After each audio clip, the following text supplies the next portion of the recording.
آج دانی بہت خوش تھی کیونکہ وہ اسکول کی طرف سے فیلڈ ٹرپ پر شاہی قلعہ جا رہی تھی۔ اس خوشی میں وہ صبح جلدی اٹھ کر تیار ہو گئی تھی۔ امی جان نے اس کے لیے لنچ باکس میں سینڈوچ، فرینچ فرائز اور کچھ پھل رکھے اور بوتل میں ٹھنڈا پانی بھر دیا۔ دانی نے جلدی سے ناشتہ کیا۔ اتنے میں اسکول کی وین کا ہارن سنائی دیا۔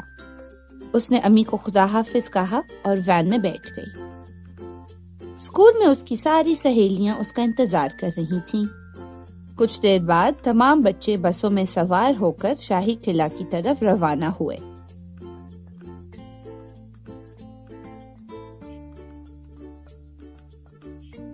راستے میں ان کی ٹیچر نے بتایا کہ شاہی قلعہ تقریباً 500 سال سے بھی زیادہ پرانا ہے اور یہ قلعہ مغل بادشاہوں نے تعمیر کروایا تھا۔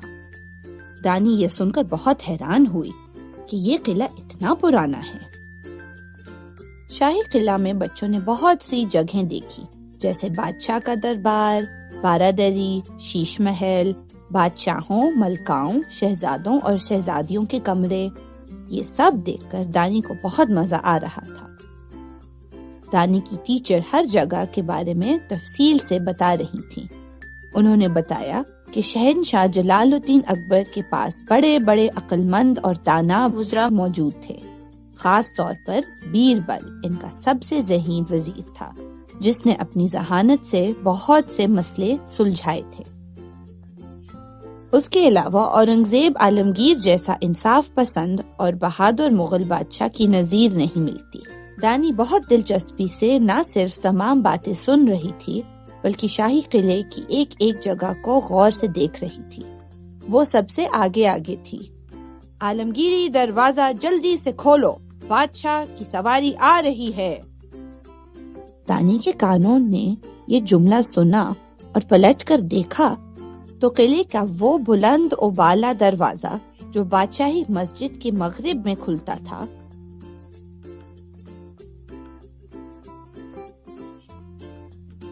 وہاں سے 2 انتہائی جسیم سے ہاتھی اندر داخل ہو رہے تھے۔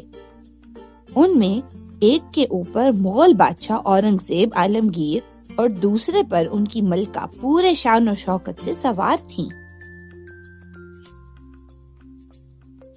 دانی نے خوف کے مارے چیخنا شروع کر دیا۔ دانی کی چیخیں سن کر ہاتھی بدحواس ہو گئے اور ادھر ادھر بھاگنے لگے۔ محاوتوں نے بڑی مشکل سے انہیں قابو کیا۔ دوسری طرف دانی کو بھی 2 غلاموں نے پکڑ لیا۔ خوف اور دہشت سے دانی کی آواز بند ہو گئی تھی۔ ایک تو ہاتھیوں کو اتنے قریب سے اس نے پہلی بار دیکھا تھا، دوسرے وہ ان خوفناک شکل والے غلاموں اور بادشاہ کے روب اور دبدبے سے مرعوب ہو گئی تھی۔ کون ہے یہ لڑکی؟ ہاتھی پر سوار بادشاہ کی صرف باروب آواز سنائی دی۔ جہاں پناہ، ہم نہیں جانتے۔ اس کا لباس، بولنے کا انداز کسی طور بھی مقامی نہیں لگتا، ایک وزیر بولا۔ یہ میرے اس شاہی قلعے کے اندر داخل کیسے ہوئی؟ بادشاہ سلامت کی حیرت زدہ آواز آئی۔ وہ بادشاہ انکل، میرا مطلب ہے اورنگزیب انکل، بھائی وہ میں تو یہاں فیلڈ ٹرپ پر اپنی دوستوں کے ساتھ آئی تھی کہ آپ سے پتہ نہیں کیسے سامنا ہو گیا۔ دانی کا ذرا خوف دور ہوا تو نان سٹاپ بولتی چلی گئی۔ اس بچی کو اس کے گھر پہنچا دیا جائے۔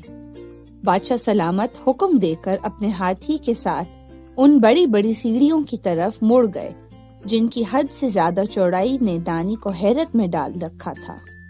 دونوں ہاتھی ان سیڑھیوں پر، جنہیں ہاتھی قدم کہا جاتا تھا، آہستہ آہستہ چلتے ہوئے اوپر کی منزل کی جانب روانہ ہوئے جہاں ملکہ کی خوابگاہ تھی۔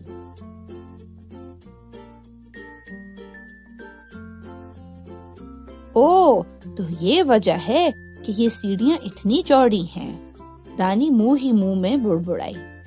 چلو بھائی، تمہیں تمہارے گھر چھوڑ دیا جائے، ایک غلام بولا۔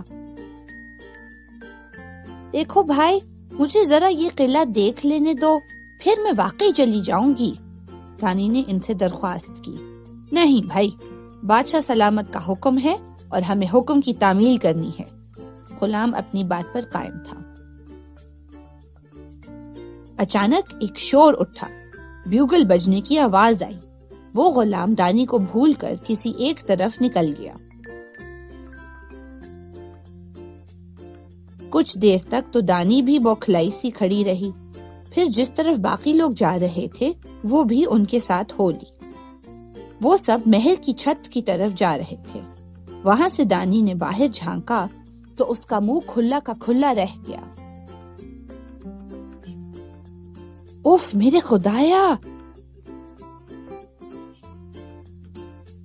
اتنی ساری فوج، اتنے سارے اونٹ، اتنے سارے گھوڑے اور اتنے سارے ہاتھی۔ دانی کی جہاں تک نظر جاتی اسے یہ لشکر دکھائی دیتا۔ وہ قلعے سے باہر بھی بہت دور تک پھیلا ہوا تھا۔ کیا کوئی جلسہ ہے؟ دانی نے ایک آدمی سے سوال کیا۔ کیا ہے؟ اس آدمی کو سمجھ نہیں آیا۔ میرا مطلب ہے اتنے سارے فوجی، سپاہی، ہاتھی، گھوڑے، کیا کسی پارٹی کا کوئی جلسہ ہے؟ دانی نے اسے سمجھانے کی کوشش کی۔ ارے بیٹا، پتہ نہیں تم کیا کہہ رہی ہو، یہ ہمارے دل عزیز بادشاہ کی فوج ہے جسے دیکھنے ہم سب اوپر آ گئے ہیں۔ اس آدمی نے جواب دیا۔ یہ کتنے لوگ ہوں گے اندازاً؟ دانی کو سمجھ نہیں آ رہا تھا کہ اتنے سارے لوگ فوج میں کیسے ہو سکتے ہیں۔ ابھی تو یہ کچھ بھی نہیں، تقریباً 50 لاکھ سے زیادہ کی فوج ہے ہمارے بادشاہ کی، جس کی حکومت ہندوستان سے لے کر افغانستان تک پھیلی ہوئی ہے، وہ شخص فخر سے بولا۔ دانی کو حیرت میں چھوڑ کر وہ شخص آگے بڑھ گیا۔ اس نے ایک بات خاص طور پر نوٹ کی کہ ہر شخص بادشاہ کی تعریف کر رہا تھا، کوئی اس کے انصاف کی تو کوئی اس کی رعایا پوری کی، کوئی رحم دلی کی تو کوئی دین پر سختی سے عمل کرنے کی، اور کوئی برائیوں کے خاتمے کے لیے اس کی اقدامات کی۔ کاش میں بادشاہ سے مل سکتی، اس کے دل میں خواہش پیدا ہوئی۔ دانی چلتے چلتے قلعے کے باہر ایک بازار پہنچی۔ امی کے ساتھ اکثر سودا سلف لینے جایا کرتی تھی۔ اس نے امی کو دکانداروں سے بھاؤ تاؤ کرتے دیکھا تھا، پر وہ دیکھ کر حیران تھی کہ وہاں مہنگائی کا نام و نشان تک نہ تھا۔ 1 روپے کے 8 من چاول بکتے دیکھ کر تو وہ غش کھانے لگی۔ بچوں کی آواز سن کر اس نے مڑ کر دیکھا تو وہ کسی اسکول میں جا رہے تھے۔ اوہ، یہاں تو جگہ جگہ اسکول، سرائے اور ہسپتال بھی ہیں۔ بادشاہ سے ملنے کا اشتیاق بڑھتا ہی جا رہا تھا۔ بھیا، آپ لوگ کتنا ٹیکس دیتے ہیں گورنمنٹ کو؟ میرا مطلب ہے بادشاہ کو، دانی نے ایک دکاندار سے پوچھا۔ ٹیکس؟ کیسا ٹیکس؟ بھائی، ہمارے بادشاہ سلامت نے 80% ٹیکس معاف کر دیے ہیں۔ دکاندار کے چہرے کا اطمینان دیکھ کر دانی کو عجیب سی خوشی ہوئی۔ کچھ بھی ہو، مجھے اس بادشاہ سے ملنا ہے، یہ سوچ کر دانی نے دوبارہ قلعے میں آ کر ایک دربان سے پوچھا، بھائی صاحب، کیا آپ مجھے بادشاہ اورنگزیب سے ملوا سکتے ہیں؟ اس وقت تو مشکل ہے، شام میں آ جانا۔ دربان نے دانی کو ٹالا۔ کیوں بھائی، یہ کیا بات ہوئی؟ یہ بادشاہ ہوتے ہی آرام طلب، ظاہر ہے اتنی دولت ہے، اتنا عیش و آرام ہے، تو ان کے پاس کہاں وقت ہوگا؟ دانی غصے میں بڑبڑائی۔ چلتے چلتے وہ تھک گئی تھی کہ اس کی نظر ایک کمرے کے اندر پڑی جہاں کوئی شخص موجود تھا۔ دانی نے دیکھا کہ وہ شخص بیٹھا ٹوپیاں سی رہا تھا۔ بیچارہ، بے ساختہ دانی کے منہ سے نکلا۔ اس شخص نے دانی کو دیکھا۔ پہلے تو وہ تھوڑا حیران ہوا، پھر بولا، کچھ کہنا چاہتی ہو؟ جی بالکل، میرا نام دانیہ ہے، سب مجھے پیار سے دانی کہتے ہیں۔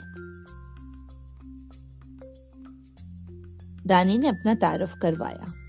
میں اصل میں آپ کو دیکھ کر افسردہ ہوں۔ اس ملک کے بادشاہ کو آپ کی فکر ہی نہیں؟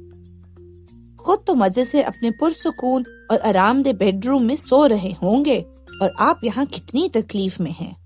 دانی کو سچ مچ افسوس ہو رہا تھا۔ اس شخص نے ٹوپیاں ایک طرف رکھی اور قلم اور کاغذ اٹھا کر کچھ لکھنے لگا۔ آپ کیا لکھ رہے ہیں انکل؟ دانی کو تجسس ہوا۔ میں قرآن کی کتابت کر رہا ہوں، اس شخص نے سکون سے جواب دیا۔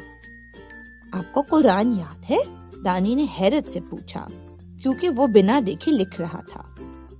میں قرآن کا حافظ ہوں، اس شخص نے مسکراتے ہوئے کہا۔ یوں لگ رہا تھا کہ وہ بھی دانی کی حیرت سے لطف اندوز ہو رہا ہو۔ تو آپ کو آپ کے بادشاہ نے کبھی کوئی وظیفہ یا مدد نہیں دی؟ آپ اتنی محنت کرتے ہیں اور وہ اتنی ساری فوج رکھ کر بیٹھے ہوئے ہیں۔ دانی کو سچ مچ کا غصہ تھا۔ بھائی، تمہیں غصہ کیوں آ رہا ہے؟ میں محنت کرتا ہوں، جو اجرت مجھے اس سے ملتی ہے اس سے میرا گزارا ہو رہا ہے، اس شخص نے جواب دیا۔ تو بادشاہ کو آپ کی فکر کیوں نہیں؟ سارا شہر ان کی تعریف کر رہا ہے۔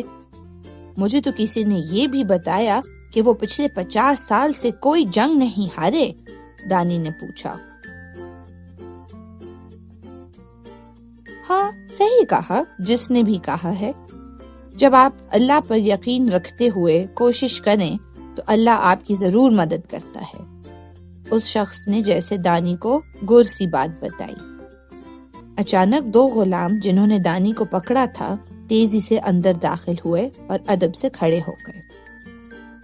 ذل الہی، دربار عام کا وقت ہو گیا ہے، ایک غلام بولا۔ ٹھیک ہے، ہم آتے ہیں، ہمارا باہر انتظار کیا جائے، اس شخص نے باروب انداز میں جواب دیا۔ اور دانی، وہ تو تقریباً بے ہوش ہوتے ہوتے بچی، اس آواز کو کیسے بھول سکتی تھی؟ یہ تو مغل بادشاہ اورنگزیب عالمگیر کی آواز تھی، جن سے ملنے کے لیے وہ اس قدر بے چین تھی، اور اتنی بڑی سلطنت کا مالک شاہی خزانے کا 1 بھی روپے خود پر خرچ کرنا حرام سمجھتا تھا۔